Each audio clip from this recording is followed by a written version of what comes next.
યુદ્ધને કારણે અત્યાર સુધીમાં ઘણી બધી ફ્લાઇટ્સ રદ થઈ છે। અત્યાર સુધીમાં 1121 ભારતીય ઉડાન રદ થઈ। વિદેશી એરલાઇન્સની 388 ફ્લાઇટ રદ થઈ। ખાડીમાં ફસાયેલા લોકોને પરત લાવવાનો પ્રયાસ કરવામાં આવી રહ્યો છે। આ સમયે 1221 ભારતીય ફ્લાઇટ્સ રદ થઈ। વિદેશી એરલાઇન્સની 388 ફ્લાઇટ્સ રદ થઈ। વિમાની કંપનીઓએ સતત મંત્રાલય સાથે સંપર્કમાં છે।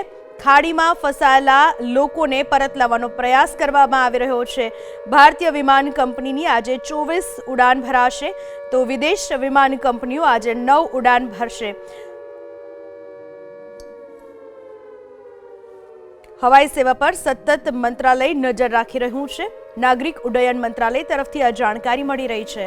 ખાડી દેશોમાં યુદ્ધના કારણે જે નિયમિત ઉડાનો હતી તે રદ થઈ ચૂકી છે।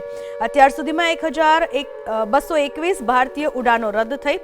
વિદેશી એરલાઇન્સની 388 ફ્લાઇટ્સ રદ થઈ છે। વિમાની કંપનીઓ સતત મંત્રાલય સાથે સંપર્કમાં છે। ખાડીમાં કેટલાય લોકો ફસાયેલા છે, આ તમામને પરત લાવવાની કોશિશ કરવામાં આવી રહી છે। ભારતીય એમ્બસી પણ સતત સંપર્કમાં છે। ઉડ્ડયન મંત્રાલય સાથે પણ સતત સંપર્કમાં છે।